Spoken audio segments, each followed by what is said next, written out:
37페이지 보겠습니다.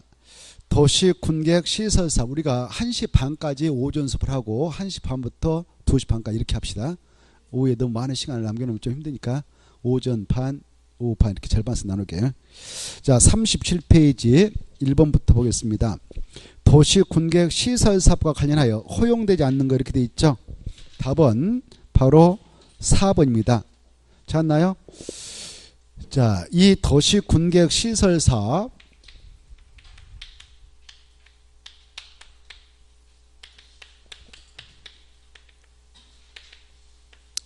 이렇게 여기서 공원, 이 시설이 공원이라 합시다. 공원 딱 만들겠다라고 결정해 놨습니다. 결정해 놓고 이 사업을 할 때 시행자는 아까도 말씀드렸다시피 크게 보면 국장, 시도사, 시장, 군수, 이네들이 행정청이 시행해야 되는데 이네들이 직접 사업을 추진하기도 하고요. 아니면 이들한테 시행자 지정받았던 시행자 지정 신청을 해가지고 지정을 받았던 시행자가 나올 수 있는데 그네들을 행정청이 아닌 시행자, 행정청이 아닌 시행자, 비행정청이 시행을 하는 거예요. 알죠? 이때 이 행정청이 시행자가 이 사업하면서 이 안에서 여러 땅이 있었는데 여기 또 여러 가지 수용처분 내렸다, 뭔 처분 내렸다, 그때 이자의 처분에 대하여 불복할 때는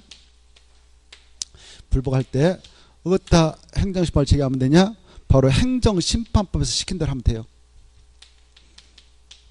행정심판법에 따라 행정심판을 제기하면 됩니다.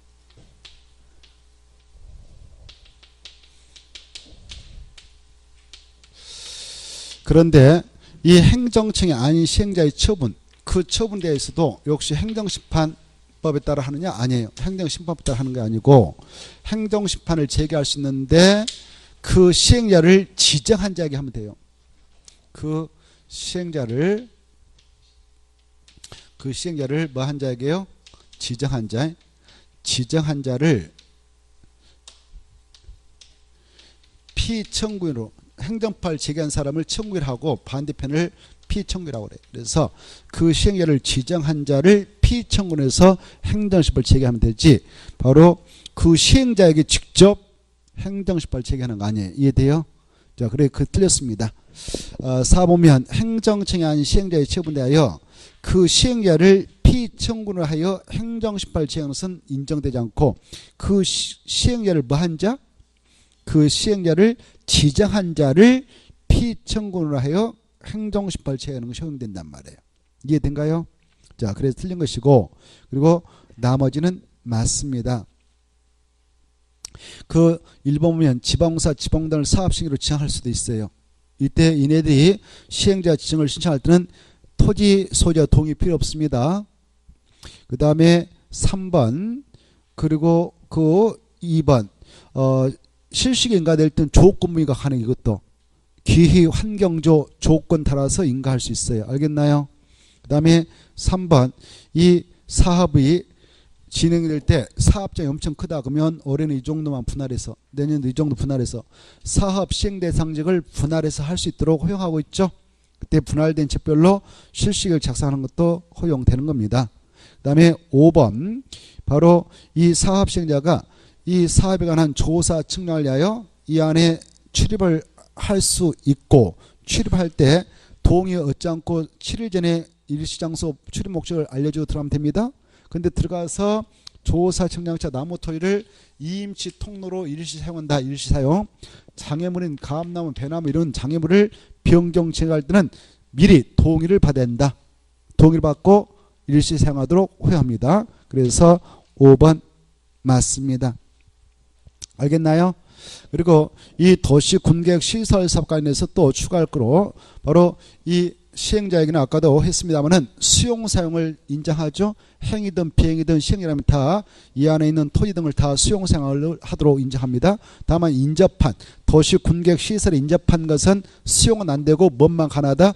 일시 사용만 허용한다. 이런 것들이 머릿속에 떠올랐으면 좋겠고 그리고 이 도시군계획 시설로서 도시군계획을 딱 결정하셔야 할 때에 이 안에 국공위가 있었다면 국공위는 바로 도시군계획으로 정하고 있는 목적으로 매각 양도할 수 없도록 규정하고 있고 그 규정을 위반하여 처분하면 그거는 무효가 되도록 해서 시행령을 보호하고 있다 이렇게 하시고 이 시행자들 바로 행위든 비행이든 시행자라면 이 안에 있는 권리자들 분석하고자 할 때 관계 행정기관청, 시청구청, 군청, 관계 또 등기소에 가서 여러 가지 관련서를 열람 청구, 등초본, 교부 청구할 때 다 무료로 청구할 수 있도록 허용하고 있다. 이것도 시행령을 보호하는 일이다. 이런 것들이 머릿속에 정리됐으면 좋겠습니다. 그리고 공시송달도 가능하다. 뭣도 가능하다?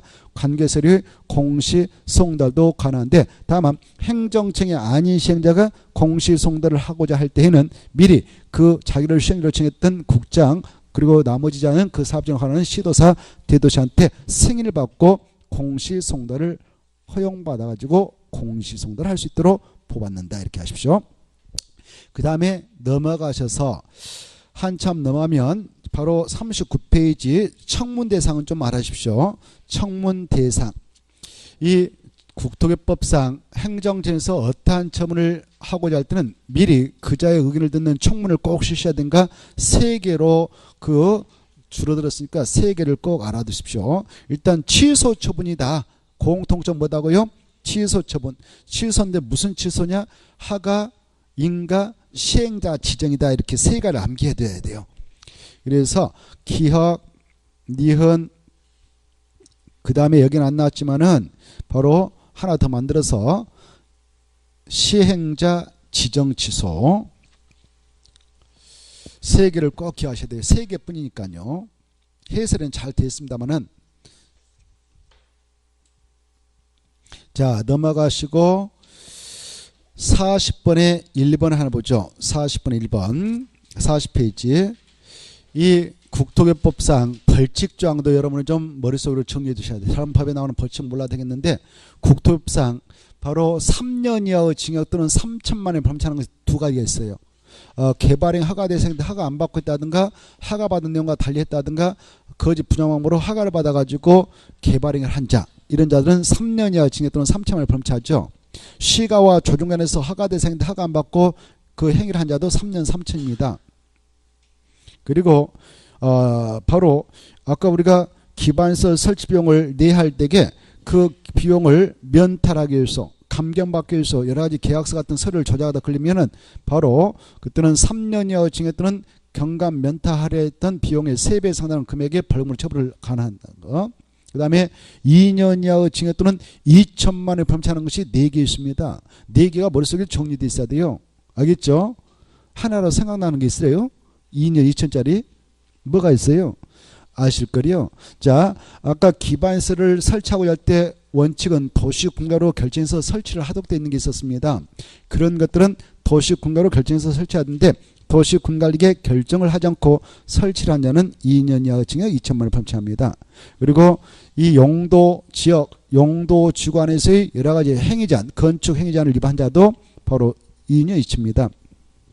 그 다음에 지구단위 객관에서 지구단위 맞게 건축 용도 변경하는데 그렇지 아니한 자도 2년 이치죠. 그리고 공동구가 설치된 경우 공동구에 수용될 시설은 공동에 모두 수용되어 있는데 공동구에 수용을 하지 않는 자들도 2년 이치입니다. 이런 것들을 여러분은 정리해 두셔야 됩니다. 알겠죠? 자, 그런 것들 떠올랐으면 좋겠고 1번 한번 풀어볼까요? 벌금에 따라 동그라미 벌금. 벌금 부과 대상으로 규정되어 있지 않는 게 되어 있죠? 1번은요. 2년 이하의 징역 2천만 원 벌금입니다. 그래서 벌금 대상이네요. 2번 시가와 정에서 허가 안 받고 그 허가 대상 행위를 한 자 이것도 3년 이하의 징역 또는 3천만 원 이하의 벌금이 처합니다. 벌금 대상이네요. 3번 부정함으로 개발행 허가를 받고 개발행위 허가만 받아놨지 착수를 하지 않았네요. 이 자는 이 국토법에 따라 처벌 규정이 없습니다. 알겠죠? 그래 개발행위를 착수한 자여야 돼요. 착수한 자면 3년 이하의 징역 또는 3천만 원 범죄합니다. 근데 부정한 방법을 동원해서 개발행 허가만 딱 받아놓고 아직 착수 안 하셨어. 그네들은 바로 이 국토개법에 따라 벌금 부과 대상으로 규정되어 있지 않습니다. 다만 뭐 형법상 부정한 방법으로 개발행 허가를 받았다든가 그랬다면 뇌물죄로 뭐 수뢰죄로 처벌이 가능하겠습니다만 형법상 우리 국토개법은 처벌 규정을 두지 않아요. 알겠죠? 그 다음에 4번은요. 그 기반시설 설치비를 경감할 목적으로 거짓자를 제출하다. 이건 몇 년 이하 징역이냐? 3년 이하 징역 또는 그 경감 할애했던 비용의 3배 상당 금액의 벌금으로 처벌합니다. 3배 벌금. 그리고 5번은 2년 이하 징역 또는 2천만 원의 벌금 처하죠. 됐나요? 자, 다음에 이제 요약집이 나오면요, 요약집 가지고 달달달 하는 게 좋습니다. 공법은 알겠죠? 공부하기 편하게 이제 여러분은 요약집 가지고 일주일에 한 20페이지 있어 뭐랬다 넣는다 생각하면서 막 파고 들어가면 돼요. 일주일에 20페이지 있어. 20페이지면 며칠이면 일주일에 20페이지 파고 들어가요. 판대까지 파다 보면 땅굴 파다 보면 북한 나오고 그렇잖아. 그래서 한 몇 달 파다 보면 답이 나올 겁니다. 자, 요약집이 굉장히 얇게 나왔어요. 양이 아주 적어요. 기본서 엄청 두껍다면 그놈을 한 260회로 추가하기로 했으니까요. 그리고 비교하는 것도 많고 그래요. 그래서 양이 좀 많습니다만은 요약집 나면 요약집을 하는 게 좋습니다. 아주 훌륭하게 돼 있어요. 아주 훌륭해요. 대한민국에서 가장 훌륭한 요약집이다 이렇게 자평을 하지 않을 수 없습니다.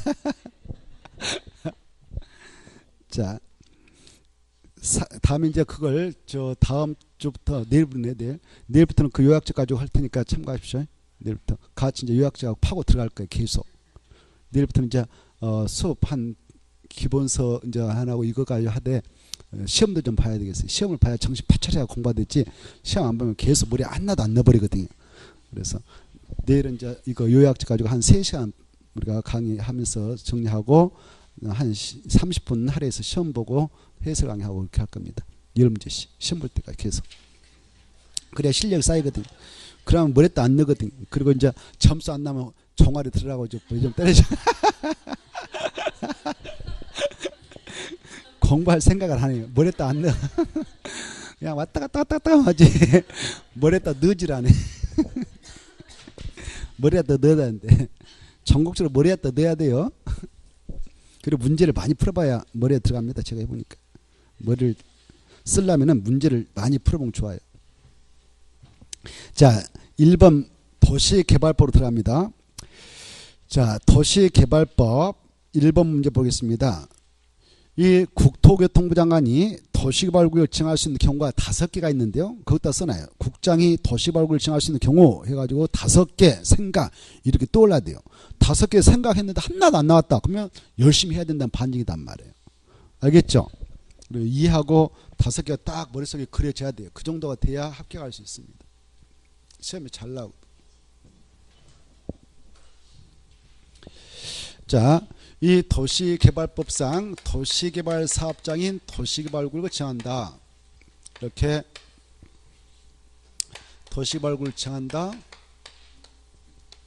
그때 지정권자 그리고 지정규모 그 다음에 지정고시효과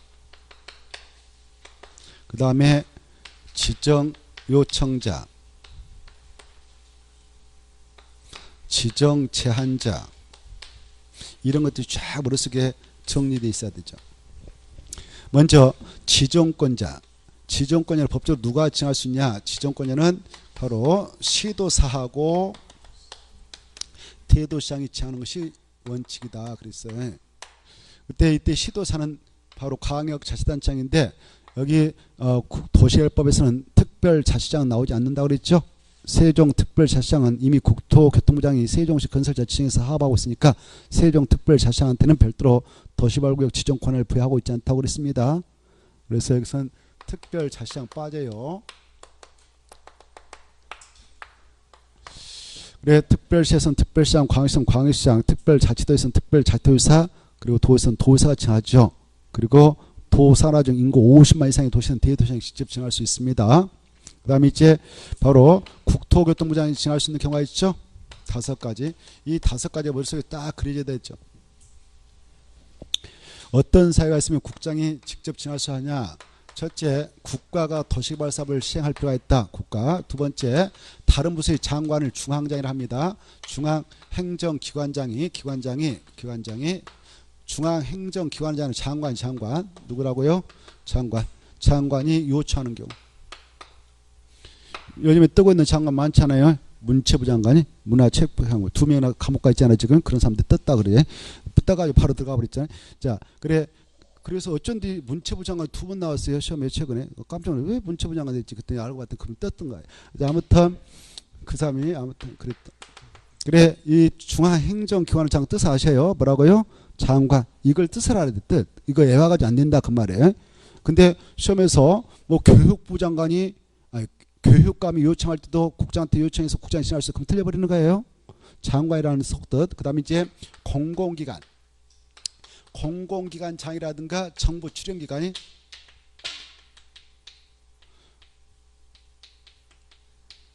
장이 바로 이때 공공기관 뜻을 아셔야 돼요. 몇 명 있을까요? 토, 수, 농, 간, 철, 매. 생각나요? 이게 모르면 아무것도 안 돼요. 그래, 한국토용사, 한국수양사, 한국농사, 한국관광사, 한국철도공사, 매입공공기관, 국가에서 맡는 공사기관이에요. 그 기관장들. 정부 출연기관의 장이라는 것은 바로 한국철도시송단 제주국제자유도시개발센터 장을 말해요. 이 장이 바로 국장한테 지정을 제한한다 그래. 뭘 한다고요? 지정 제한이. 얘네들은 얼마 이상으로 가야 되냐? 30만 정도 이상으로 국가 계획과 밀접방권을 가지고 지정을 제한할 때 국장한테 하면 국장이 지정을 해주는 것이다. 그 다음에 이 지정하고자 할 때 2개 이상을 이렇게 여기 지정하려고 하는데 2개 이상의 시도에 걸쳐서 하려고 한다. 그때는 관계 시도사가 협의해서 지정할 절차가 되는데 협의가 이루어지지 않았다. 그때는 국장이 직접 구역을 정하지 지정할 절차가 아니다. 그 다음에 5번째, 천재 지민이 발생해서 긴급하게 사업을 할 필요가 있다. 그럴 때도 국장이 지정해서 추천한다. 이 5개가 이해되고 머릿속에 떠올라야 문제를 풀 수 있습니다. 알겠죠? 이걸 전제하고 한번 풀어볼까요? 1번 국장이 도시발굴을 정할 수 있는 경우다. 아닌 거. 1번 국가 맞고, 2번 장관 지정 요청 맞고, 3번 지방공사장이 지정을 요청한다. 틀렸죠? 지방공사장은 없잖아요. 지방공사장은요 바로 관할 그 지자체한테 지정을 제한한다 그래. 지자체한테 지정을 제한하죠. 그래서 틀렸습니다. 그 다음에 4번 한국토지공사가 30만 정도 이상으로 국가기업 밀집방관을 지정을 제한한다. 맞죠? 천지 맞고요. 그 다음에 이제 오른쪽으로 모셔서 자, 그 4번 볼까요? 찾았나요? 자, 보기 전에 한번 점검해 보죠. 지정 규모. 여기 봐봐요. 지정 규모. 도시발굴을 정할 때는 지정 규모에 또 제한이 있습니다. 그 지정하고자 할 때 주거적, 상업적, 자연녹지, 생산녹지에 지정할 때는 최소한 얼마 이상은 지정해야 될까요? 1만 제곱미터 이상. 생각나요? 주상자생 1만 제곱미터 이상. 공업지에 때는 03만 제곱미터 이상. 그 다음에 도시적 박건 원칙은 얼마예요? 30만 제곱미터 이상. 외회적으로 아파트 옆에 건설기를 포함하고 초도문제가 해결되면 10만만 있어도 된다. 이런 것들 떠올라야 돼요. 그 다음에 지정고시 효과. 이렇게 도시법이다라고 증거시하면 그 장소는 국토개법상 도시적 및 지구단위로 결정 고성고 간주된다. 이게 떠올라야 돼요. 다만 도시적 의적으로서 취락적으로 지정된 곳에 따라 정할 때는 이것은 간주되지 않는다. 그 다음에 지정 요청자. 여기 보세요. 지정 요청자. 여기 바로 구청장. 여기 서울특별시하고 6대 광시에 있는 구청장은 지정권자가 아니라 지정 요청자입니다. 그리고 8도 산하에 있는 인구 50만 미만의 시장, 대도시장을 제한 시장과 군수는 지정 요청자다. 그래요. 아주 중요해. 지정권자이라 뭐다고요? 지정 요청자. 요청할 때 누구한테 요청하냐? 이 자들은 바로 특별시장, 광역시장, 바로 도의사한테 하는 거죠. 국장한테 가지 못해요. 국장한테 갈 수 없다. 이게 중요해요. 그 다음에 지정 제한자는 국지조를 제한, 국가 지방자치단체 조합을 제한 시행자로 지정할 수 있는 자, 이 자들이 제한서를 낼 수 있습니다. 국지조는 제한자가 아니다. 이런 것들이 떠올라야 돼요. 생각나요? 자, 이따 또 나오니까 또 가면서 풀어보죠. 자, 4번 보겠는데 4번 도시개발법상 도시개발구역을 지정한 후에 개발계획을 수립할 수 있는 경우 이렇게 돼 있죠. 6개 생각 거기다 써놔요. 6개 생각. 그래, 도시개발법상 도시개발사업을 진행할 때는 개발계획을 수립하고 그 계획에 따른 사업을 하기 위한 사업장인 도시개발구역을 지정해서 이렇게 나가는데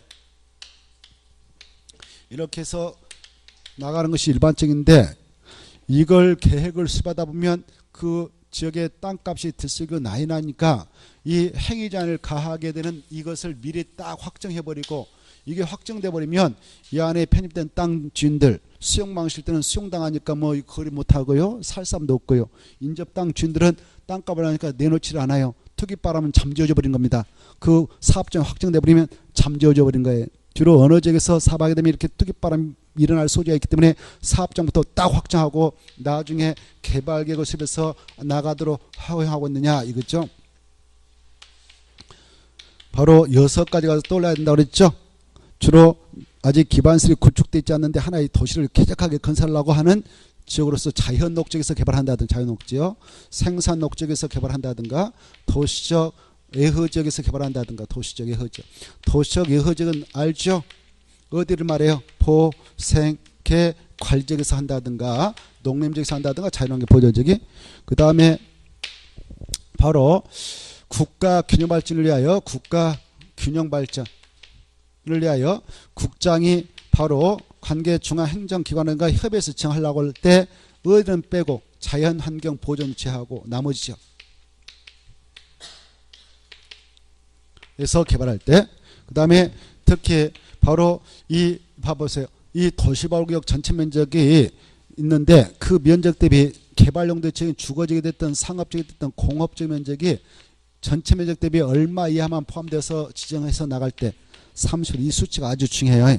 그리고 구역 지정해놓고 개발계획을 공모해 들어갈 때 개발계획 공모해서 좋은 응모작 들으면 그걸 반영해서 바로 개발계 만들어서 개발할 때도 먼저 구역 지정하고 나중에 개발을 수립할 수 있다. 이 6가지 장소 머릿속에 스치지 않았는데 그중에 특히 이게 중요하다. 주상공적이 전체 면적 대비 얼마야 포함되어 개발해 나가고자 할 때 먼저 구역 지정하고 나중에 개발을 수립해서 알려주면 되는가? 30%. 그걸 아주 2번 출제했거든. 4번 그래서 자 답은 몇 번일까요? 5번이죠. 40이 아니라 30% 이하. 5번 보겠습니다. 5번도 도시발구역을 지정한 후에 개발긴자 여기 봐봐요. 도시발구역을 딱 지정하고 나서 나중에 개발하겠다 추가해서 포함이 되는 4가지 사항이 있어요. 그래서 4번하고 5번하고 헷갈려서 안 됩니다. 그래 이 개발계획 수립할 때 포함시킬 내용이 엄청 많아요. 개발계획 수립할 때 포함시킬 내용이 엄청 많은데 먼저 구역을 지정한 후에 나중에 저 개발하겠다 추가할 수 있는 4가지 있다. 이 구역이 지정돼야 밖의 장소가 드러나거든. 그래서 밖에 여기 도로가 있는데 여기까지 이 도로에서 이 기반 그 사업장까지 기반설 도로 이 도로 설치 비용 얼마 들어갈까? 이건 누가 부담할까? 이 개발 밀도를 밖에 기반설 설치와 관련된 그 비용을 부담케. 이것은 구역 지정하고 나야 밖의 장소가 드러나니까 이것은 나중에 개발하겠다 추가 포함이 된다. 알겠나요? 그리고 또 그래서 그거 봐보세요. 5번의 답은 3번이죠. 3번. 찾았나요? 3번. 도시발구역 밖의 지역에 기반서 설치하는 경우 그 기반서 설치 비용 부담객 누가 낼 것인가? 이것은 구역을 지정해야 밖의 장소가 드러날 거 아니에요. 그래서 줄 거 봐요. 도시발구역을 지정한 후에 개발계획에 포함시킬 수 있는 사항은 그다 딱 줄 것이요. 4가지 생각. 그것도 4가지 생각. 4가지가 뭐냐? 그러면은 이렇게 이제 금방 파악하고 그 다음에 여기 도시발구역이 딱 정되게 되었을 때 한해서만 이 사업장 면적 확정되고 이 안에 살고 있는 세입자 수가 드러납니다. 세입자 몇 명이다. 그래서 세입자에 대해서 사업할 때 꼭 세입자 주거 안정대책을 꼭 수립하도록 돼 있어. 주거 안정대책. 그래 세입자 주거 안정대책도 구역 지정하고 나서 개발했다 추가할 수 있다는 겁니다. 세입자 주거 안정대책. 알겠죠? 여기는 안 나왔지만 회사에 잘 나왔단 말이에요. 그리고 또 이 구역이 지정돼야만이 바로 여기 봐봐요. 수용방수 사업하게 될 때 이 구역이 확정되고 이 구역에 편입된 땅일 때만 법적으로 수용할 수 있는 거예요. 밖에 있는 땅은 수용 못하는 거예요. 사업할 때. 수용방수 사업할 때. 그래서 수용 사용호 대상이 되는 토지는 이것이다. 그리고 건축물 이것이다 라는 그 세부 목록 이것도 구역을 지정하고 나서 나중에 개발했다 포함할 수 있는 것이다. 이렇게 하시고 그리고 이 구역이 확정돼야 여기 원주민들이 A가 살고 있다. B가 살고 있다. 그러면 이걸 철거하고 얘네들 오래 옮겨서 살게 해주는 집을 주는데 이걸 옮겨서 주는 집을 순환용 주택이라고 합니다. 순환용 주택. 뭐라고 한다고요? 순환용 주택이라고 그래. 그래 순환용 주택을 이용해서 철거면 임시로 옮겨서 거주케 하고 이거 부시고 또 옮기고 부시고 이걸 순환개발이라고. 순환개발. 뭐라고 한다고요? 그래 순환. 이렇게 네 가지는 먼저 구역 지정하고 나서 나중에 개발계획에 포함할 수 있는데 이걸 약주로 여러분은 일단 이렇게 기억하셔야 돼. 박수세순. 이걸 기억해 놓으면 문제 나왔을 때 쉽게 답을 찾을 수 있는 거예요. 그래 뭐라고요? 박수세순. 그래 요약지 보면 다 써놨어요. 공부하기 좋게. 여러분 다다다다다 여기만 하면 돼요. 이해하고. 박수세순 1초도 안 걸리잖아요. 1초도 안. 도시발구역 제한 후에 개발계획에 포함할 수 있는 내용. 그러면 4개 박수세순. 뭐가 어려워요? 할 것도 없잖아요. 박수세순. 그걸 모르면 백날 해봐야 필요 없어요. 자 넘어가고 그 다음에 7번 보겠습니다. 7번 보면 자 도시개발법상 도시발구역 지정을 제한할 수 있는 자가 아닌 자. 여기 봐봐. 아까 지정 제한자 했잖아요. 지정 제한자는 도시개발법상 시행자로 지정받을 수 있는 능력자면 되는데 시행자로 지정할 수 있는 자리도 누구는 제외된다고 했어요. 구, 지, 조는 제외. 그랬어요. 이제는 제한자가 될 수 없단 말이에요. 그래서 답은 몇 번일까요? 1번. 자, 그 다음에 이제 오른쪽 넘어오셔서 문제 2번 봅니다. 45페이지. 도시개발법상 도시개발조합을 만들게 될 때 조합 설립 인가 신청을 위한 동의에 관한 설명이다. 틀린 거 이렇게 되어 있죠. 이 조합은 꼭 한 문제 나오는데 이 도시개발법상 도시개발조합은 바로 사업 시행 방식이 무슨 방식일 때만 조합을 만들까요?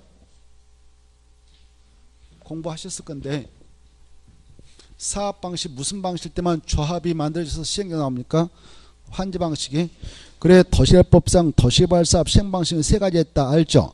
수용 생방식, 환지 방식, 두 가지를 섞어서 하는 혼용 방식 다 아시죠? 이때 이 시행자가 될 수 있는 자격자가 있거든요.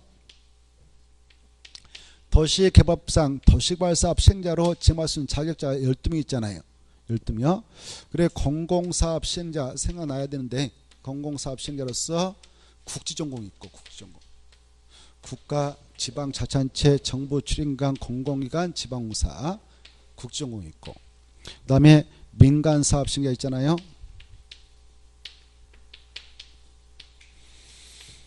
민간사업 시행자로서 도시발구역 안에 토지소유자 이 토지소유자 만든 도시발조합 등등등. 그리고 공동 출자법 있잖아요.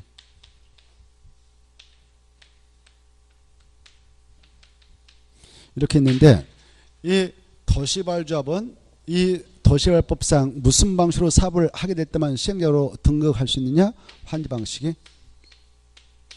도시개발사업 전부를 환지 방식으로 시행하게 될 때만 이자는 시행자로 지정권으로부터 지정받아서 등극할 수 있습니다. 그리고 시행자가 되고 나서 사업 다 완성됐다 그러면 이 조합은 해산해서 없어져 버리는 거죠. 그래서 도시발구를 정해달라고 제안을 할 수 있는 조직은 못 돼요. 알겠죠? 지정 제한자는 아니다 이렇게 하는 겁니다.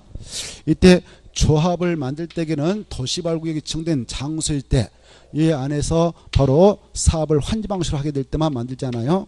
환지 방식. 이때 이 구역을 지정했던 지정권자가 있고 이 안에 있는 토지 소유자가 있는데 이 토지 소유자가 조합을 만듭니다. 조합을 만들 때 조합 설립 인가를 신청해서 그리고 인가 받고 30일 내에 설립 등기해야 법인기 부여돼서 조합이 성립되잖아요.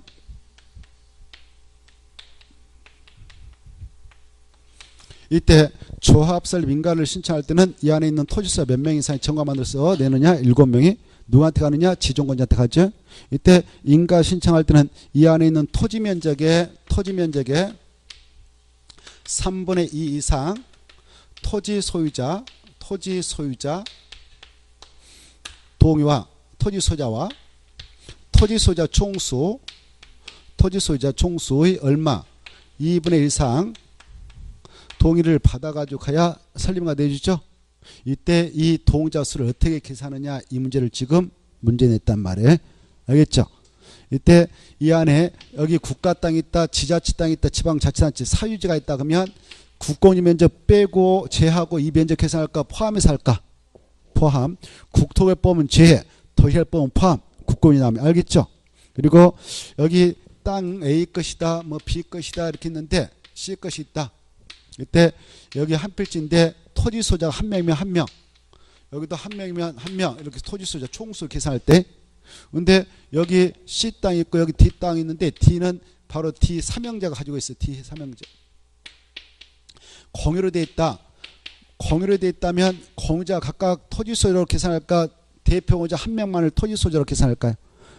대표 공유자 한 명, 세 명자 한 명만 토지 소유를 인정하는 거예요. 근데 여기 봐봐요. 여기가 바로 여기 봐봐요. 집합금으로 소유물 관리한 법률에 따라 이 토지 소유권이 소유자가 공유로 돼 있는데 집합금으로 있어. 구분 소유자가 있는 집합금으로 있단 말이에요. 구분 소유자가 20명 있다. 구분 소유자가 20명 있다면 얘네들은 땅에 대한 지분을 가지고 있지 않겠습니까? 그래서 이 구분 소유자는 구분 소유자별로 각각 토지 소유자 한 명 한 명으로 계산해 준다. 알겠죠? 20명이다. 그리고 이 동의받을 때게 여기 봐봐요. 동의받을 때 국공지 관리청한테 사유지 가지고 있는 친구한테 짬뽕으로 받아가지고 이걸 요건을 충족시키는 게 아니라 일단 사유지를 가지고 있는 자 거 먼저 받아보고 그래도 미달되면 국공지 관리청한테 가서 동의받는다. 이렇게 하셔요. 이해돼요? 알겠죠? 동의받는 순서. 그리고 이때 여러분이 동의서 내줬습니다. 인가 신청할 때 인가 신청이라고 해. 근데 인가 신청할 때는 언제든지 동의를 철회할 수 있다는 거예요. 철회했다면 그냥 동의자수에 뺀다는 거예요. 제한다는 거예요. 그리고 여기 봐봐요. 이 D 형제가 동의서 줬습니다. 동의서 줬는데 이 친구가 저 F한테 이걸 소유권 넘겨버렸다. 그래서 F가 인가 신청하기 전에 이 토지에 대한 소유권자가 되었다 하면 동의를 승계합니다. 그래서 이자도 동의를 보는데 다만 인가 신청자는 F도 언제든지 동의를 철회할 수 있고 철회했다면 이자는 동의사수에 제한다. 이렇게 이해해 두시기 바랍니다. 알겠나요? 그 내용을 물어보고 있는 거예요. 할 것도 없잖아요. 간단하죠? 자, 문제 풀어볼까? 2번 조합설립인가 신청을 위한 동의다. 틀린 거 1번 설립인가를 신청하려면 해당 토지 면적의 3분의 2 이상에 해당하는 토지 소유자 동의소유권이 중요합니다. 그리고 토지 소유자 총수 2분의 3을 동의받는 맞죠?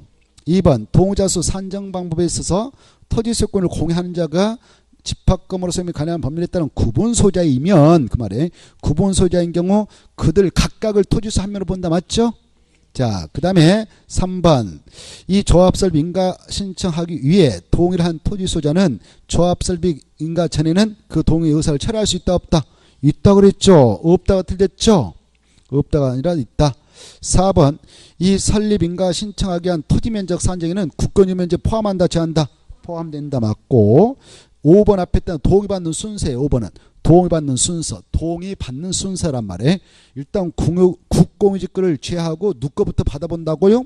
전체 사유 토지 면적, 전체 사유 토지 소유자에 대하여 법에 따른 동의요건 이상으로 받아보고 그래도 그 법적 동의요건이 미달되면 마지막에 국공유지 관리자한테 가서 동의받아서 저 요건을 충족시키면 된다. 그 말이에요. 동의받는 순서예요. 자, 넘어가셔요. 넘어가셔서 8번 도시개발법상 도시개발구역 지정권자가 시행자를 변경할 수 있는 사유가 납니다. 이 시행자는요 지정권자가 도시개발구역 지정권자가 지정해서 보내기도 하고 마음에 안 들면 변경도 할 수 있어요. 이때 변경 사유가 잘 나와요. 시행자 변경 사유. 어떤 사유가 있으면 변경할 수 있냐? 여기 봐봐요. 이 도시개발 사업 전부를 환지 방식으로 시행하는 사업장일 때는 누구를 1차적 시행으로 정해주냐면은 그 구역 내 토지 소유라든가 그들이 만든 조합을 1차적 시행으로 지정을 해서 보는 것이 원칙입니다. 근데 얘네들이 이렇게 도시개발구역 지정고 시행해놨는데 1년 이내에 실시에 인가를 신청하지 않았다. 그러면 사업진으로 간주해서 지정권자는 그 자들을 시행자 변경해도 할 말 없다. 몇 년에 인가 신청하게 되냐면은 1년. 누가 시행자가 됐던 지정권자님한테 가서 이렇게 사업해도 되죠? 라고 실시에 인가 신청해서 이 친구가 인가 고시 내줬습니다. 인가 고시 내주면 법적으로 바로 사업에 착수할 수 있는데 2년 이상 착수하지 않고 미적거리고 있으면 그때도 시행자 변경할 수 있고요. 그 수치가 중요해요. 어떨 때는 1년이고 어떨 때는 2년인가 이게 수치가 중요하단 말이에요. 그 다음에 이 시행자가 바로 행정상 처분으로서 시행자 지정을 취소당했다. 그러면 아웃입니다. 실시 인가를 취소했다. 그러면 사업 시행권을 박탈했으니까 아웃인 거예요. 더 이상 사업 못해요. 그리고 시행자가 부도 파산 나가지고는 더 이상 사업을 계속하기 어렵다라고 판단하면 아웃시킬 수가 있습니다. 그 내용을 잘 정리하면 좋겠네요. 몇 번이 틀렸을까요? 3번이죠. 3번은 6개월이 아니라 1년이죠. 자, 넘어가시고 1년 딱 수정해가지고 3번 지문하고 1번 지문을 잘 비교해 두셔야 돼요. 그리고 1, 2, 3, 1, 아까 3번 수정해놓고 1번, 2번, 3번, 4번, 5번이 다 시행자 변경 사유가 됩니다. 47페이지 도시발조합 보죠. 이 도시발조합은 꼭 함께 나오는데요. 자, 먼저 1번 도시개발조합의 조합원에 관한 설명인데 옳은 거 되어 있네요. 이렇게 자, 이 도시발구역에서 도시개발조합을 만들어냈다. 조합. 이때 조합이 성립되면 누가 조합이 될까요? 이 안에 있는 토지 소유자라면 모두 다 당연 조합이 된다. 아까 동의 여부를 불문하고 동의했던 반대했던 이런 절차 거쳐서 조합이 성립되면 조합의 구성인 조합원은 누가 되는가? 이 안에 있는 모든 토지 소유자만 조합이 된다. 건물 소유권자 아니다. 지상권자 아니다. 저당권자 아니다. 오직 누구만 다 되는가? 토지 소유자만 강제로 다 된다. 이렇게 하시고 그 다음에 이 조합원이라면 토지 소유자만 다 된다고 그랬잖아요. 근데 이 조합에는 반드시 조합 최고 의결국인 총회를 꼭 둬야 되고요. 총회의 권한 대행으로서 이 의결권, 여기 봐보세요. 의결권을 갖는 조합원이 있고 의결권이 없는 조합원이 있는데 의결권을 갖게 되는 친구들은 이런 거예요. 여기 단독 소유하고 있다 그러면 단독 소유자들은 다 의결권을 쥐고 있어요. 근데 아까 공유로 되어 있는 친구 있었죠? 사형제 있었죠? 얘네들은 바로요 공유자 4명이 다 의결권 인정하는 게 아니라 대표 공유자에게만 의결권 인정합니다. 그리고 아까 여기 구분 소유자들은 구분 소유자별로 의결권 인정합니다. 이렇게 하십시오. 그래 의결권이 있는 친구 중에서 의결권을 갖는 조합원 수가 50명 이상이면 총회 권한대행인 대의원을 둘 수 있다는 거 알아주시고 그 다음에 이제 이 총회를 통해서 조합의 일꾼들을 뽑습니다. 조합장, 이사, 감사. 그래 조합장, 이사, 감사를 임원진이라고 그러죠. 임원은 조합원 중에서도 의결권을 갖는 조합원이어야 되고 그 중에서 바로 결격 사유가 아닌 자들 중에서 총회에서 선임과 해임을 하는 겁니다. 그때 결격 사유자는 미금 한파가 있어요. 이런 자들은 될 수 없죠.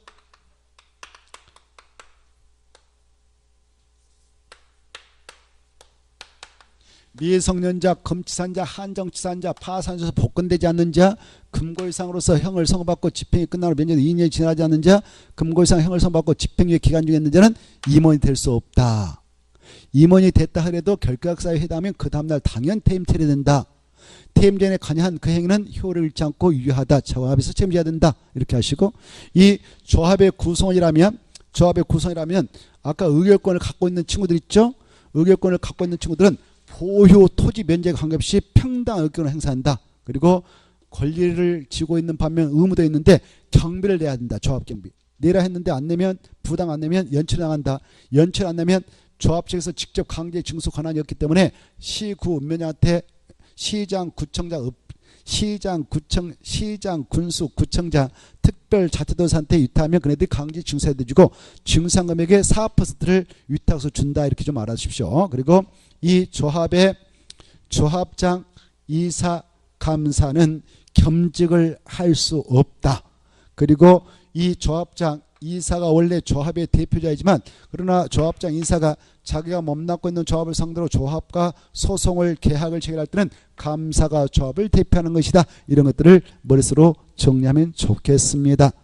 알겠죠? 자, 그럼 문제 또 풀어보죠. 그리고 하나만, 자, 이 조합의 총회는 반드시 두는 겁니다. 조합원 수가 몇 명이든 불만하고 반드시 돼야 되고 임원도 반드시 돼야 되는 겁니다.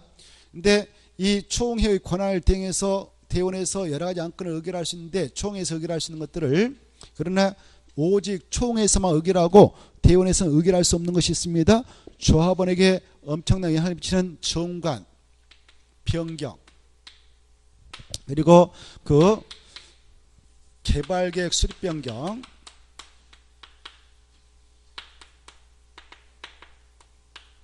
그리고 조합장 이사 감사 선임, 이건 오직 총회에서만 의결해서 의결합니다. 임원 선임. 그 다음에 환지계획 작성,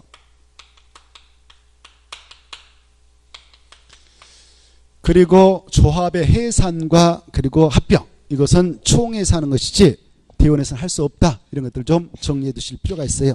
자, 1번 조합원에 관한 설명이다. 옳은 거 이렇게 돼 있죠. 1번 도시발조합의 조합원은 누구만 된다고 그랬습니까? 토지 소유자만 되죠. 및 저당권자 틀렸죠. 2번 의결권이 없는 조합원도 임원이 될 수 있다. 틀렸죠. 없다 그래야 되죠. 3번 조합원으로 된 자가 금고 이상의 형을 선고받을 때는 그 사유가 발생한다는 다부터 자격을 상실한 임원의 자격을 상실하죠. 조합원이 틀렸죠. 4번 조합원은 보유 토지 면적에 비례해서 의결권을 갖는다. 틀렸죠. 보유 토지 면적에 관계없이 평등 의결권을 갖는다고 했죠. 5번 조합원이 부담금을 체납했으면 조합원 지자체한테 위탁할 수 있다고 그랬죠. 맞습니다. 넘어가시고 4번 보겠습니다. 4번 보면 도시활법상 조합의 임원이다. 틀린 거 이렇게 돼 있죠. 1번 이사는 의결권 갖는 조합원 중에서 뽑는다. 맞고, 이사는 조합장을 겸할 수 없다. 겸직금지 맞고, 감사의 선임은 총회에서만 뽑는다. 맞고, 그 다음에 4번 조합장은 총회의장, 대원회의장, 이사회의장이 된다. 맞고, 5번 이사의 자기를 위한 조합과의 계약과 소송에 대해서는 누가 조합을 대표합니까? 감사. 조합장이 틀렸죠. 감사죠. 그 다음에 문제 5번 보겠습니다. 도시발 조합 총회 의결 사항 중 대원회가 총회의 권한을 대행할 수 없는 사항, 바로 3번은 오직 총회에서만 선임합니다. 몇 번이라고요? 3번 조합장이사 감사 선임 뽑는 것은 오직 총회에서만 하죠. 나머지는 다 대원에서 할 수가 있지만 3번은 오직 총회에서만 하는 겁니다. 넘어가시고 50페이지 1번을 봅시다. 1번 보면 도시활법상 도시발사업 실시계획이다. 틀린 거 이렇게 돼 있죠. 자, 이 도시활법상 도시개발 사업을 하는 시행자라면, 이 시행자라면 바로 모두 다 실식을 작성해요.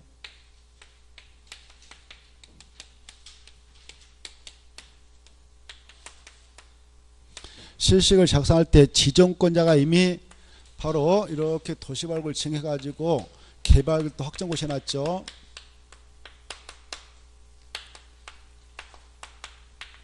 고시되어 있는 개발계획 내용대로 이렇게 사업을 실시하겠다라고 이걸 작성해서 인가를 신청합니다. 누구한테 가냐? 지정권자한테 가죠. 네? 그래, 실식을 작성할 때는 반드시 지구단위 포함됐죠. 이게 중요해요. 개발계획 내용에 따라 지구단위를 포함한 거 아니다. 실식에다가 지구단위 집어넣어가지고 작성한다. 그리고 실식을 시행자가 작성할 때는 개발계획에 맞게 작성해야 된다. 그래야 인가 시행하면 인가권자인 지정권자가 인가를 내줄 것이다. 그래, 실시계획을 작성해서 인가 신청을 하게 될 때 누구한테냐? 지정권자. 근데 지정권자 본인이 시행자면 자기한테는 인가 안 받고 그냥 작성해서 정하면 되는 겁니다. 이때 인가 신청이 들어왔다. 그때 지정권자는 국장이다. 그러면은 국장이면 이 사업장을 잘 알고 있는 시도사의 의견, 대도시장 의견을 미리 듣고 인가를 결정하고, 지가 시행자라면 실식을 정하는 겁니다. 그 다음에 이 지정권자가 만약 시도사다. 그래, 실식을 자기가 시행자로 정한다든가 아니면 인가 신청이 들어와서 인가를 내주려고 한다. 그때는 이 친구는 누구 의견을 미리 들어야 될까요? 그렇죠. 그 지역의 현황을 잘 알고 있는 자기보다 꼬마인 대도시장을 지한 시면 시장, 군면 군수, 구면 구청장의 의견을 미리 들어야 된다. 이 정도는 알고 계셔야 되겠고, 이제 인가 고시가 떨어졌다. 고시, 실식의 고시가 떨어졌다. 고시가 떨어지면 이제 고시된 내용으로 사업을 실시하게 되는데요. 이 고시가 있게 되면 바로 이 속에 들어있는 지구단위도 아울러 국토협상 도시군가로 결정도 고시선고 간됩니다. 고시가 있으면. 그러면 이번에 고시된 내용하고 종전에 이 지향서에 결정되어 있던 어떤 도시군각 내용이 서로 조축된다 그러면 이번에 고시된 내용이 신법이요, 종전에 결정했던 사항은 국법이니까 신법 우선 원칙에 입각해서 고시된 내용으로 싹 변경으로 간주된다 이렇게 하시고, 자, 그 내용에 바탕을 해가지고 문제 풀어보겠습니다. 1번 실시 여기다 틀린 거. 1번 시행자는 지구단위 포함된 실시를 작성한다. 지구단위 꼭 포함돼요. 아주 중요해요. 2번 시행자는 사업 시행 면적을 10% 범위 내에서 감소시키고자 한다. 이걸 경미한 상업 변경이라고 그래. 경미한 상업 변경, 감소. 경미한 상업 변경을 할 때는 별도로 인가받지 않습니다. 그래서 인가를 받는다 이게 틀렸습니다. 감소할 때는 인가 받는다 안 받는다? 인가 변경을 받지 않습니다. 그래서 틀린 것이고요. 그 다음에 3번, 4번, 5번은 꼭 읽어보시기 바랍니다. 그 다음에 넘어가시죠. 넘어가셔서 52페이지 수용 사용 방식에 따른 사업 시행이 나오죠. 1번 도시개발법상 토지 등의 수용 사용에 따른 도시개발 사업 시행이다. 옳은 거 이렇게 됐네요. 자, 그래 수용 사용 방식에 따라 사업을 하게 되는 시행자들, 이 도시개발구역에 지정되어 있다. 이 안에 들어가서 시행자가 사업합니다. 이때 이 장소가 수용 사용 방식일 때게요. 바로 시행자로 될 수 있는 자, 계약자 여러 명 있었는데 이네들 모두 다 시행자로 지정받을 수 없죠. 누구는 절대 시행자 될 수 없습니까? 조합은 절대 될 수 없다고 그랬어요. 도시개발 사업 전부를 환지 방식으로 시행해 나가게 될 때 한정에서만 지정권자로부터 시행자 지정받아서 등록할 수 있고, 수용 상방수 할 때는 이자는 절대 시행자 될 수 없으며 나머지만 시행으로 지정받아서 등록할 수가 있다 이렇게 이해하시고, 이때 시행자가 되었다면 그 시행자들은 그 사업에 필요한 이 안에 있는 토지 등을 다 수용상할 수 있지만, 그러나 이 국지전공인 공공사업 시행자는 수용할 때게 그 안에 있는 토지 소유자의 동의 필요 없다. 동의 없이 수용할 수 있지만 민간사업 시행자는 바로 수용을 할 수 있지만 법에서 요구하는 동의를 받아야, 토지 소유자의 동의를 받아야 수용할 수 있는데요. 얼마의 동의를 받아야 그 사업 대상 토지 면적의 3분의 2 이상을 소유하고 토지 소유자 총수의 2분의 2 이상 동의를 받았을 때만 수용이 법적으로 허용된다 이렇게 하셔요. 아주 중요해요. 알겠죠? 면적 얼마요? 3분의 2 이상을 소유하고 토지 소유자 총수의 2분의 2 이상의 동의를 받아야만 수용할 수 있는데, 이런 동의는 이런 공공사업 시행자인 국지전공에는 적용한다 안 한다? 안 한다. 이걸 꼭 아시고, 이때 수용할 때는 공치법을 준용합니다. 근데 이 도시개발법에 공치법에 대한 특별한 규정을 두 가지 두고 있습니다. 공치법상 이 수용권을 법적으로 인정받고자 할 때는 사업 인정을 받도록 됐지만, 그에 대한 특례로서 이 개발계획 내용으로서 수용 사용 후 대상에 있는 토지의 세부 목록 고시가 있었다면, 세부 목록 고시가 있는 때 공치법상 사업 인정의 고시가 있었던 거 간주를 해준다는 거. 그리고 재결 신청 기간은 공치법 사업 인정부터 1년 이내에 하도록되어 있는데, 이 도시개발법에서는 개발계에서 정한 사업 기간이면 5년이다. 그러면 그 기간 종료일까지만 하면 되는 특례가 있다. 이렇게 좀 알아두시면 좋겠습니다. 그리고 이 수용 상방식으로 사업을 하게 되는 이 시행자들 사업을 원활하게 해 나갈 필요가 있다. 그때는 토지 상환 채권을 발행해서 처리할 수 있죠. 토지 상환 채권은 바로 누가 발행하느냐? 시행자만 발행하지. 여기 봐봐요. 지정권자가 시행자가 아니면 이자는 발행 못해요. 근데 이자도 시행자에 있다. 그러면 발행할 수 있지만 지정권자에 불과하고 시행자가 아니면 발행을 못하는 겁니다. 오직 시행자만 이걸 발행해 나갈 수가 있는 바, 이 토지 상환 채권은 반드시 이 안에 있는 토지 소유자가 원할 때 매수금의 일부를 지급하기 위해서 도시개발 사업으로 조성된 토지 건축물로 주겠다는 채권입니다. 그러나 조합은 발행할 수 있을까 없을까? 없다. 이자는 시행자가 될 수 없거든요. 알겠죠? 그리고 소유상환 채권은 철저하게 여러분들이 관련된 걸 싹 깨우고 계셔야 돼요. 발행할 때에는 바로 발행 규모에 잡아놓는다. 토지 상환 채권으로 사용해 줄 수 있는 토지 건축물로 그 규모는 일반에게 분양할 토지 건축물의 2분의 1을 초과하지 못한다. 그리고 이 채권을 시행자라면 다 발행할 수 있는 게 봐봐요. 발행할 수 있는데 공공사업 시행자는 지급 보증을 받지 않고 발행하지만 보증 받지 않는다. 그러나 민간사업 시행자는 보증을 받아야 된다. 은행이라든가 보험업자라든가 아니면 그 건설 공제자부터 그 보험회사부터 지급 보증을 받았으면 발행이 가능하다. 그리고 이 토지 상환 채권을 발행하게 될 때 발행계획을 작성해서 지정권자한테 승인받아야 된다. 지정권자 본인이 시행자면 자기한테 승인 안 받고 발행할 수 있다. 발행할 때는 기명증권으로만 발행한다. 이 기명증권으로 발행했던 것을 이전할 수 있느냐? 있다.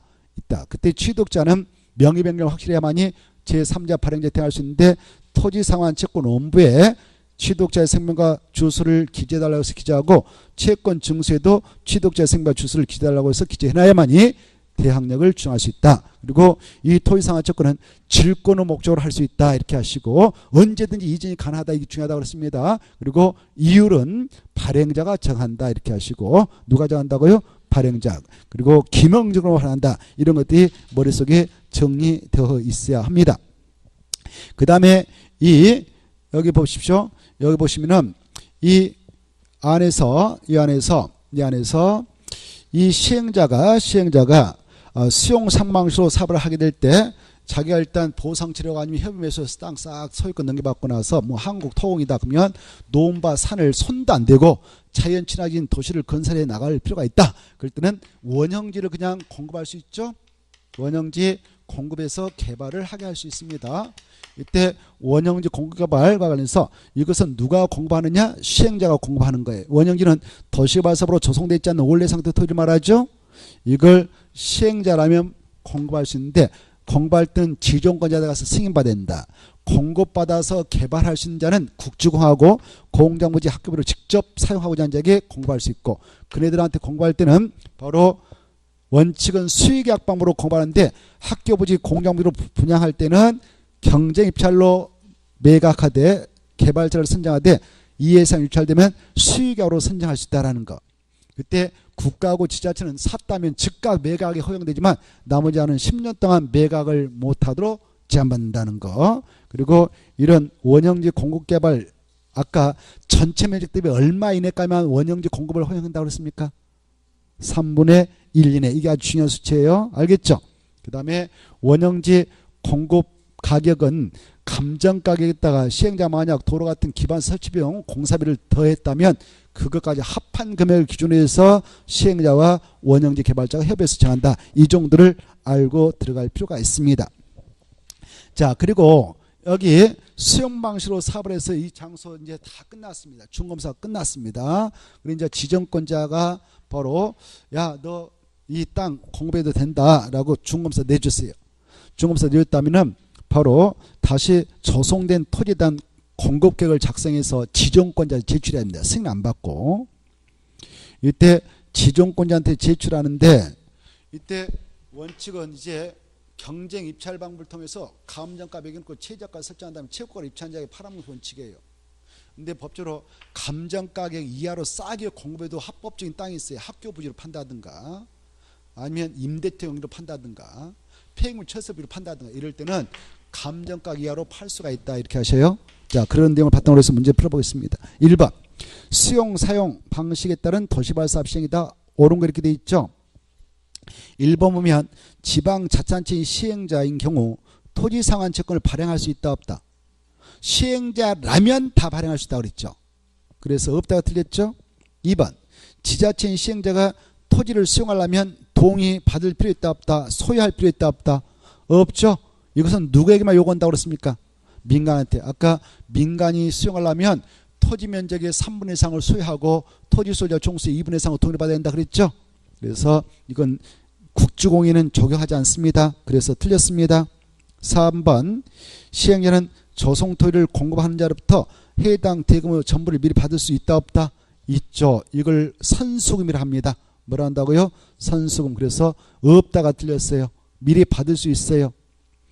자, 그 다음에 4번 시행자는 학교를 설치하기 위한 조성토지를 공급하는 경우는 해당 토지가격을 마지막에 감정평가 가격 이하로 정할 수 있다 없다? 있다 그랬죠. 그래서 맞습니다. 근데 법의 이름이 좀 개정됐어요. 부동산 가격 공시 및 감정 평가라는 법률 있죠. 여기 부동산 가격 공시 및 감정 평가에 관한 법률이 이렇게 나오면요, 이걸 최근에 개정했어요. 이름을, 법의 이름을. 그래서 이게 이 다음에는 이걸 앞에 지워버리세요. 해설에도 마찬가지고 이거 지워버리고 이것까지 지워버리고 감정평가 다음에다가 감정평가 및 감정평가사 이렇게. 그래, 부동산 가격 공시 및 그 말 지워버리고 뭐라고요? 감정평가 및 감정평가사에 관한 법률. 법의 이름을 바꿨습니다. 아실거요? 여러분 그러면 안 들어봤나요? 학교론에서? 학교는 감정평가사법 공부하니까 뭐 할 것인데.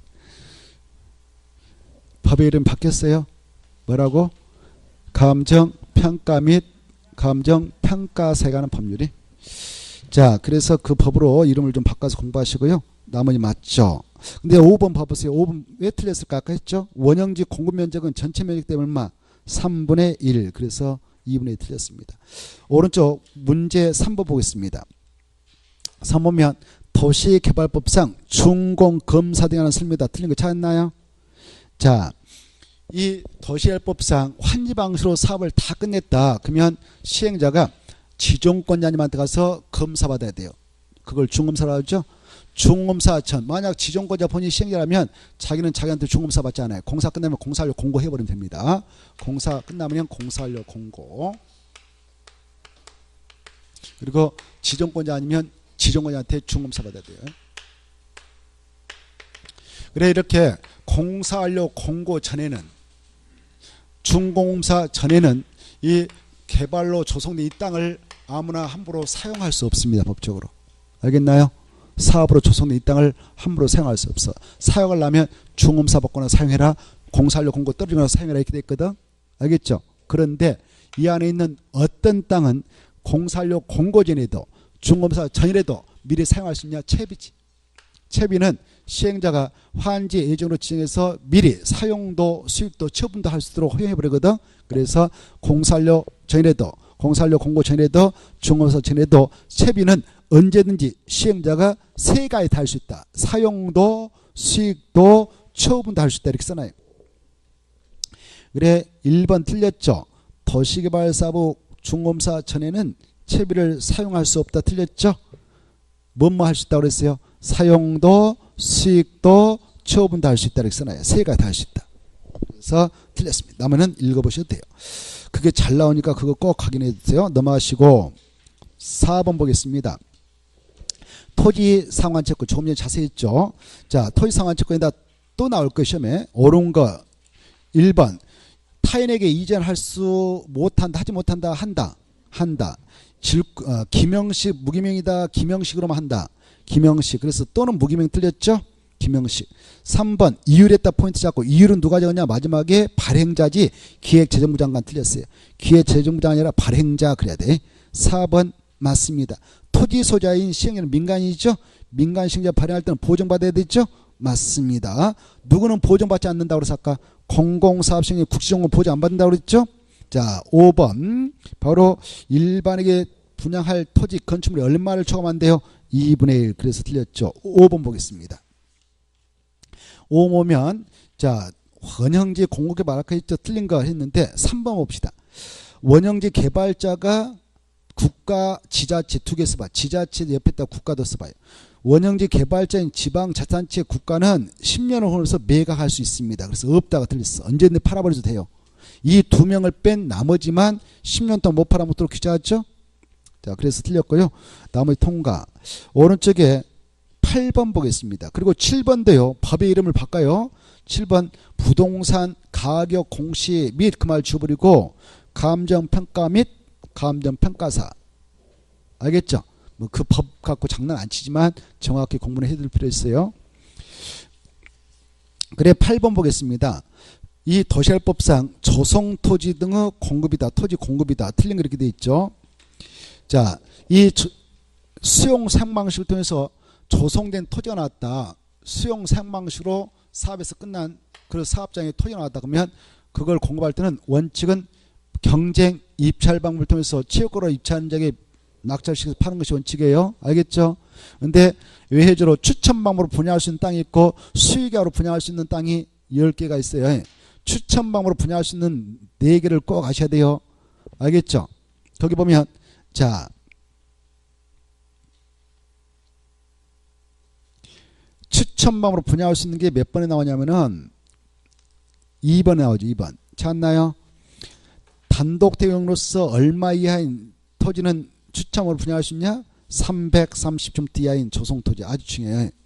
그리고 또 추가하면 공장용지, 공장용지, 또 공공택지, 공공택지, 공공택지, 또 국민택 규모 이하의 주택용지, 군택 규모 이하의 주택용지, 이렇게 4가지는 추첨으로 분양할 수 있습니다.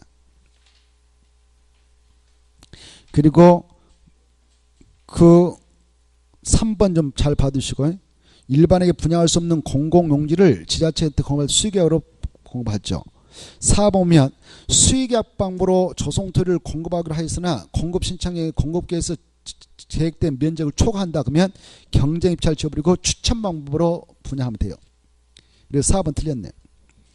그리고 5번 지문 역시 부동산 가격 공시 및 그 말 쳐버리고, 법의 이름을 부동산 가격 공시 및 그 말 쳐버리고 감정평가 및 감정평가상 법률이 폐기물 철수했다 포인트 맞추고, 폐기물 철설 부지로 공급하려고 한다. 아까 학교 부지 폐기물 철설 이것은 감정가격 이하로 공급해도 합법적이라고 그랬죠. 그래서 맞습니다. 자, 그 다음에 넘어가시고요. 10번 보겠습니다. 10번 보면 도시발채권 시험에 나옵니다. 어려운 거 이렇게 되어 있는데, 도시발채권 하면 중요한 거 머릿속에 지나가야 돼요. 1번 마지막에 줄 거 봐요. 도시발채권을 발행할 수 있다. 그것다만 줄 거예요. 1번 끝에 밑에 떴어요. 지방자치단체장, 지방자치단체장 가르고 시도사. 그래서 앞에 있는 말은 다 틀린 소리예요. 앞에 있는 말은 다 틀리고, 도시발채권을 발행할 수 있다 하면 누가 발행하냐? 지방자치단체장. 누가 발행하냐? 시도사. 이렇게. 그래서 앞에 있는 말 틀렸고, 2번 이 도시발채권을 발행하는 경우 발행 총에 대해서는 누구한테 승인받느냐? 바로 행정자치부장한테 승인받는 거예요. 그래서 국장에 틀렸고, 3번 소멸시험 어마어마 중요한데, 상할부터 기산해서 원금 5년, 이자 할 때 2했다 똥함 치고 2년. 그래서 3년 틀렸죠. 그 다음에 4번 이 토지 도시개발채권을 사용하는 5년부터 10년 사이 범위에서 기획재정부장이 따로 정하여 고시한다 틀렸어요. 기획재정부장이 따로 정하여 고시한다 지워버리고 시도의 조례로 정한다. 조례로 정합니다. 구체적인 기간은 조례에서 정해요. 시도의 조례로 정합니다. 그 다음에 5번은 맞습니다.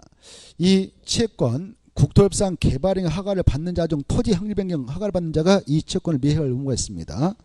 그 점 보시고 오른쪽에 넘어오셔서 1번 보겠습니다. 환지 방식에 따라 사업을 하게 될 때 설명조 옳은 게 되어 있죠.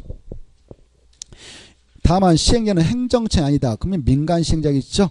자, 민간 시행자가 전제됩니다. 가로 안에 사업 시행자는 행정청이 아니다. 그랬으니까 1번 사업 시행자가 그럼 이 사람은 행정청이다 아니다?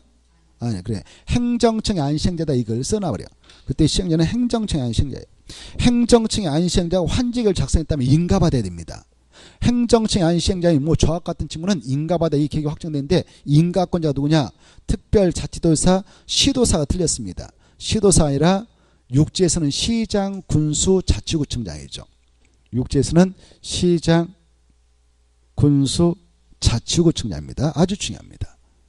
그래 행정청이 아닌 시행자만 인가받아야 이 계획이 확정되고 행정청의 시행자는 인가받지 않고 스스로 정합니다. 그 다음에 2번 환지로 지정된 토지나 건축물을 원래 한지로서 토지 건물을 주기로 했어요.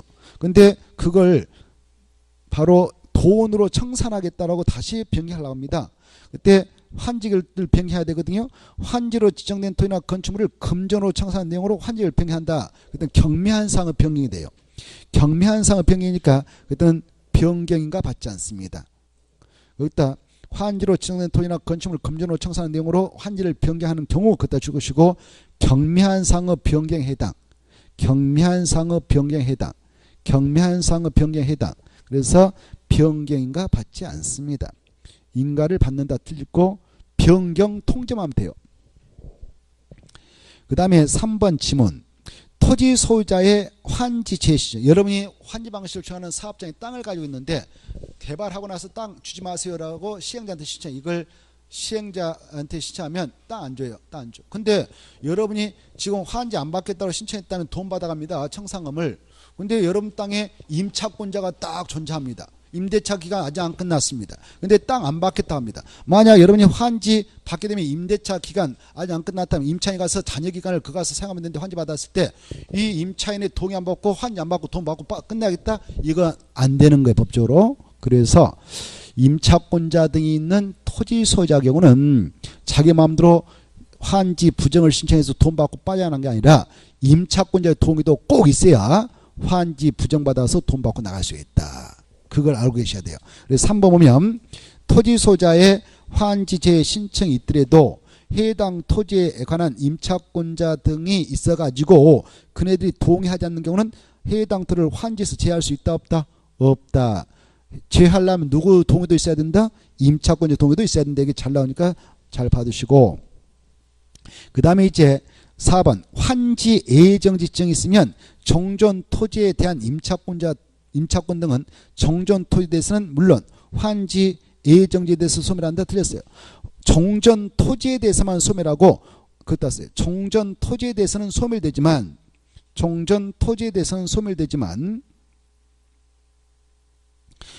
환지 예정지에서는 소멸되지 않는다. 환지 예정지에서는 소멸되지 않는다. 환지 예정지에서는 소멸되지 않습니다. 자, 이런 게 있어요.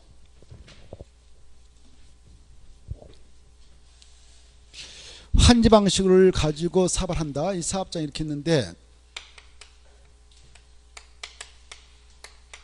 환지 방식으로 사업을 하게 될 때 시행자는요.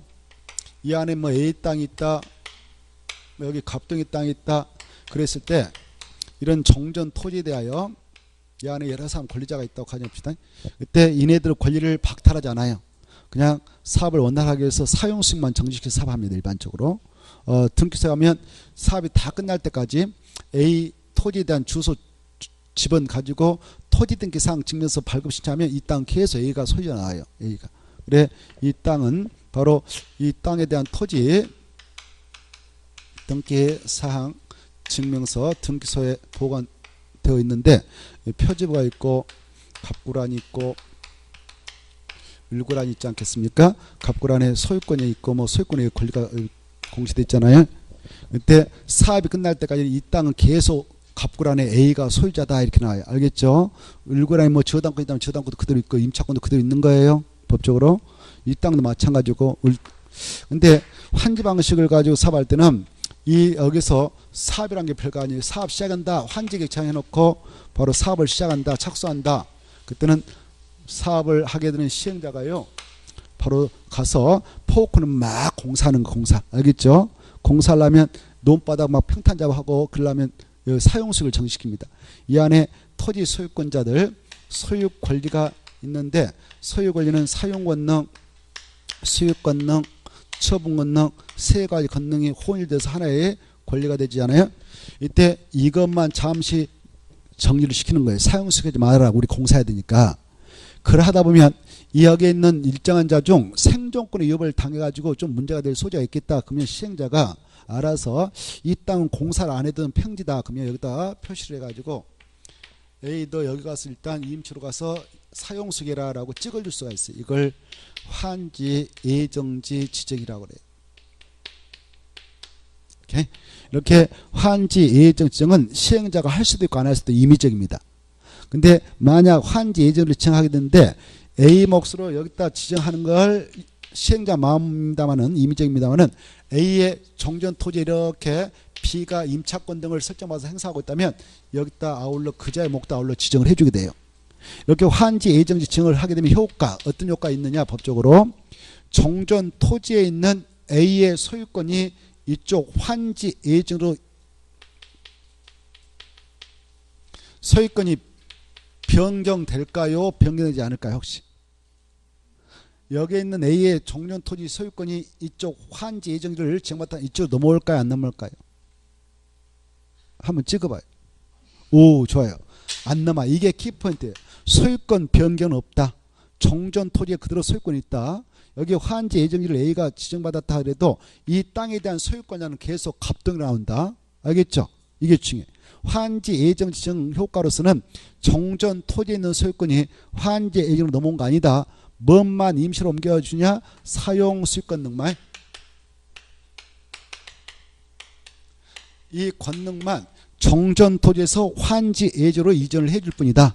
이때 A하고 B가 이쪽으로 넘어와서 환지 예정지를 지정받아 가지고 이 B는 여기서 A는 나머지를 지금 사용수를 행사한다면 이쪽 와서 사용수겠다면 종전 토지는 사용수 못한다.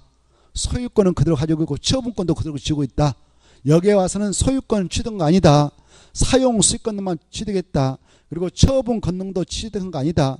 이쪽에 A는 자기 소유권자니까 그대로 처분 권능도 쥐고 있다. 그래서 누가 사겠다 하면 A는 소유권 이렇게 해서 넘겨버리면 끝이고 승계 취득한 자가 다음에 환지 받고 싶으면 받으면 되는 것이다. 근데 A가 완전히 소유권 넘겨주고자 하지 않고 돈만 좀 빌려다 쓰면서 누가 채권자가 저당권 좀 설정해달라고 하면 울고 나왔다. 저당권을 설정해서 돈 꽂아 쓴도 되는데 이걸 처분행위라고 그래요. 그래 처분은 언제든지 할 수 있어. 근데 이 땅은 처분 권능 없어요. A에게. 이것은 누구한테 있느냐? 갑동한테 있다. 이해돼요? 이거 아셔야 돼. 그래 환지 예정 지정 효과로서 종전 토지에서 환지 예정으로 뭐가 뭔만 임시로 옮겨준가? 사용 수익권. 무엇의 변동은 절대 없느냐? 소유권 변경 변동 없다. 처분권능도 이전되지 않는다. 이렇게 하셔요. 이때 갑동이는 왜 내 땅 와서 너 사용수가 아니 A하고 B 너 나가라 라고 쫓아낼 수가 없고 참고 받아들일 수 있는 것만 있다. 이렇게 하셔요. 그렇다고 해서 사용료 내는 것도 아닙니다. 이렇게 하시고 이때 여기 갑동이 땅에 이렇게 또 울동이가 임차권을 행사하고 있었는데 얘네들이 화한지 예정 지정을 받아 여기 와서 이렇게 사용수익을 방해하고 있네요. 그때라도 참고 받아들일 의무가 있는 겁니다. 그때 을동이는 자기 권리 목적을 달성할 수 없겠다. 그러면 계약 기간 중에도 계약을 해지하고 권리 포기하고 나갈 수 있는 바 그런 의사표시는 환지 예정지 지정 효력 발생부터 60은 해야 되지고 60이 지날 때까지 하려면 바로 포기한 걸로 간주합니다. 더 이상 그걸 인정해 주지 않아. 이때 그로 인하여 권리 포기 계약 해지함으로써 이런 손실이 있다면 시행자에게 청구할 수 있다. 시행자가 대변제할 의무는 없지만 대변제해줬다면 원춘한테 구상할 수가 있다. 이렇게 좀 알아두세요. 자, 이런 내용을 바탕으로 해서 한번 문제 풀어볼까요? 4번 환지 예정지 지정이 있으면 종전 토지에 대한 임차권은 종전 토지에 대해서는 상실되지만 어디로는 넘어온다고요? 환지 예정지로 넘어와서 존재하죠? 이해돼요? 그래서 틀렸네요. 5번 환지 계획에서 환지를 정하지 아니한 종전 토지에 있던 권리는 자 환지 처분 공고된 날 다음 날에 끝나는 때 소멸한다. 자 환지를 자 봐보세요. 예컨대 여기 이제 도시개발 사업을 환지 방식으로 해가지고 다 끝났는데 여기 원래 개발하기 전에 이 땅이 이렇게 있었고 도로가 있었어요. 도로가 있었고 개발하기 전에 갑동이 땅이 있었고 그다음 병동이 땅이 있었습니다. 근데 병동이는 환지 부정원에서 청산 받기로 하고요. 값이 환지 받겠다 해서 갑한테 증환지 줘버렸어. 증환지 크게 넣게 줘버렸어. 개발하고 나서 뭐 줘버렸다고요? 증환지. 그때 값은 사업 다 끝나고 나서 언제 이 환지에 대한 소유권을 지냐? 환지처분 공고일 다음 날에 법적으로 소유권을 취소합니다. 그때 병동이는 소유권 안 받는다고 그랬죠. 아까 환지 안 받는다고 그랬죠. 그러면 이 병동이 권리는 다 주어져야 되잖아요. 법적으로 언제 소멸된 보냐? 오늘 환지처분 공고가 있었다면 24시 끝나자마자 깨끗하게 소멸된 간주돼 버리는 거예요. 그래야 내일 깨끗한 소유권을 환지로서 갑이 취득하지 않겠습니까? 그래서 소멸 앞에는 다음 날이 나면 절대 안 된다. 뭐가 나면 안 된다고요? 다음 날. 그래서 다음 날이 아니라 환지처분 공고된 날이 끝나는 때 소멸한다 그래야 돼요. 알겠나요? 자 넘어가시고 그 다음에 3번 하나 봅시다. 3번을 보시면 이 환지 방식에 따른 사합시행이다 틀린 거 이렇게 돼 있는데 5번만 보겠습니다. 5번 중요한데 채비지는 누가 소유권을 취득할까요? 시행자가 환지처분 공고된 날 다음날에 취득하죠. 그래서 틀렸어요. 잤나요? 중요한데. 자, 그리고 3번 지문을 하나 봅시다.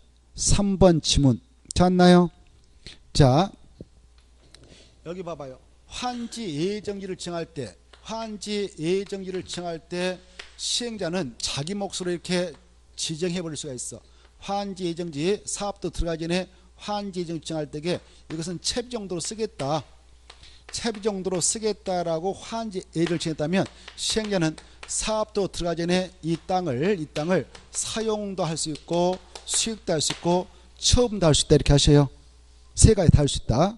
그래 그 내용이 3번에 나옵니다. 시행자는 채비 정도로 환지 예정지가 정되면 그 사업 비용에 충당하기 위해서 일을 뭐 할 수 있다고요? 처분. 또 뭐 다 할 수 있다고 했어요? 사용도 수익도 세 가지 다 할 수 있어. 처분. 그것도 써놔요. 사용 수익 처분 다 할 수 있다고. 그게 중요하네요. 그 다음 오른쪽 7번 봐봅시다. 7번 보면 도시개발법상 환지 처분의 효과 이게 시험이 잘 나오는데 환처분 효과 틀린 거 이렇게 돼 있죠. 1번 환지에서 정해진 환지는 언제 정전토로 간주하는가? 환지 처분 공고된 날 다음날에. 정전 토지에 있는 소유권이 환지로 이전되죠. 2번 환지 처분은 행정상 처분으로서 정전 토지에 전속했다고 하면 전속. 정전 토지에 전속한 것은 그 자리에 꼼짝 못하고 있는 거예요. 그래서 환지 처분이 그 전속하는 것까지 영향을 미치지 않습니다. 그래서 환지로 넘어오지 않아요. 그 자리에 그대로 있는 거예요. 전속 꼼짝 못한다 이렇게 써놔요. 그 자리에 있다. 그 자리에 꼼짝 못하고 있다. 이동할 수 없다 이렇게 이동 못하는 거예요. 전속이라는 뜻이 그래요. 그래서 환처분은 행정상섭으로서 정전토지에 전속하는 것에 대하여 영향을 미친다 미치지 않는다. 미치지 아니한다 그래야 돼요. 그 다음에 3번 도시개발구역 토지에 대한 지역권은 도시개발사업 시행으로 행사할 이익이 없어진 경우 환처분 공고된 날이 끝난 때 소멸. 소멸 앞에는 다음 날이 나면 절대 안 돼요. 환처분 공고일이 끝난 때 소멸한다 이렇게 돼요. 여기 봐봐요. 아까 여기 개발하기 전에 여기가 도로가 있었고 갑의 땅이 있었고 갑의 밭이 있었고 을의 밭이 있었어요. 개발하기 전에. 그래서 개발하기 전에 갑의 땅의 일부를 좀 활용해서 이렇게 출입로를 확보해 가지고 지금 을이 병동이가 지금 이렇게 지역권을 설정받아서 자기 땅에 출입하고 있었습니다. 그래서 이 땅은 갑의 땅은 승역지가 됐고 병의 땅은 요역지가 됐네요. 그래 지금 병동이가 갑의 땅에서 지역권을 행사하고 있습니다. 개발하기 전에. 근데 개발이 끝나게 될 때 이 갑이 통째로 이걸 환지 받겠다고 해서 신식했고요. 병도는 환지 부정을 신서 땅 안 받기로 했어요.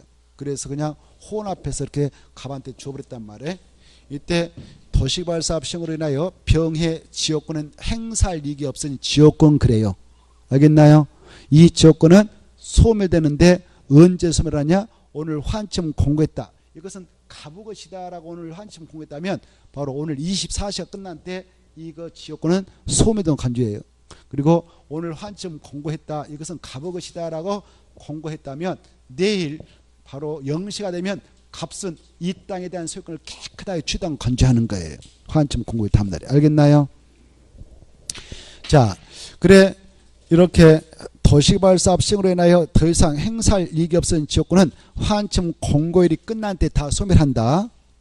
근데 원래 지역권은 정전 토지에 그대로 존속해 있는 것이 원칙이고 환지로 이전되지 않습니다. 그게 원칙이에요. 지역권은 그래 지역권. 근데 이렇게 행사할 이익이 없어진 지역권만 소멸 처리돼요. 언제? 환처분 공고일이 끝난 때. 자, 원래 이렇게 봐보세요. 개발하기 전에 A 땅이 이렇게 있었다 합시다. A 땅. 그리고 뭐 B 땅이 이렇게 있었는데 여기 물이 좀 솟구쳤고 사업장 여기 사업장 활성되고요. 여기 저기 H라는 땅이 있었어요.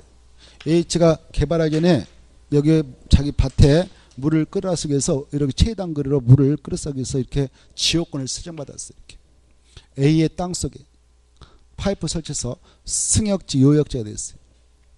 지역권이 설정됐어요. 근데 환지 방식을 통해서 개발할 때에 이쪽에는 도를 개설하게 하고 여기 B는 환지 안 받기로 해서 A 땅을 여기다 옮겨줬다 합시다. A 땅. 환지를 줬어요. 이때 종전 토지에 있는 땅이 이쪽으로 왔다. 환지로 왔다. 그때 A는 환지단 지역권을 지시하여 환지면 공고를 담당을 취득하거든. 그때 종전 토지에 있는 이 지역권은 환지로 올까 안 올까? 따라온다. 그 자리에 있다. 소멸한다.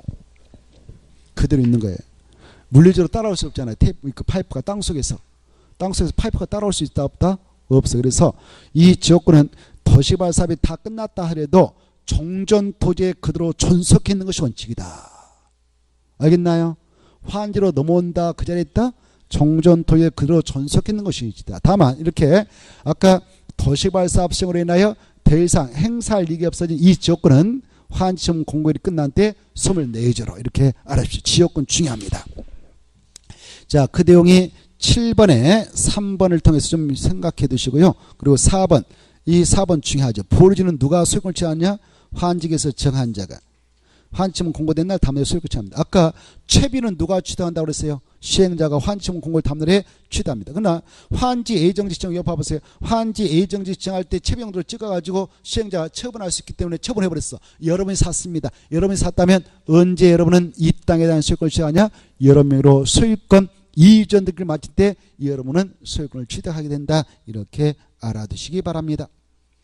자, 그 다음에 넘어가셔서 9번 보고 오전 수업 마치겠습니다. 청산금. 이 도시개발법상 환지 방식을 통해서 사업을 끝냈는데 증환지, 감환지, 환지 부정했다 그러면 그 차유로서 청산금을 주고받죠. 이때 청산금을 결정하는 시점은요. 환지 처분을 할 때, 증환지, 감환지 처분할 때 결정합니다. 근데 환지를 정하지 않기로 된 땅 환지처분 자체가 없으니까 청산금을 교부할 때, 환지처분 전에도 청산금을 교부할 때 그 액수를 결정해 줄 수 있다는 거.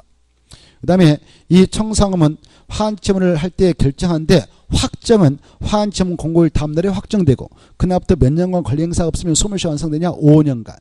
그리고 이 환지처분 공고 확정된 청산금을 일괄 징수, 일괄 교부해 나가는 것이 원칙인데 외주로 이자를 붙여서 분할 징수, 분할 교부할 수 있다 없다? 있다. 이 정도를 알아두시면 좋겠습니다. 그래서 답은 몇 번일까? 4번 이렇게 받으십시오. 자, 그래 있다 그랬는데 없다 그랬어요. 그리고 3번에서 끝에 중에 환지처분 전에도 청산금을 교부할 수 있는 경우가 있다. 또 1번 지문에서는 바로 이 청산금을 교부할 때 청산금을 결정할 수도 있다. 이렇게 좀 받으십시오. 5년 이거 받으시고 자 여기까지 해서 오전 수업 마무리 짓겠습니다. 쉬었다 가죠. 지금부터 이제 정심시간을 2시 50분까지 갖고 수업을 진행하도록 하겠습니다. 고생들 하셨습니다.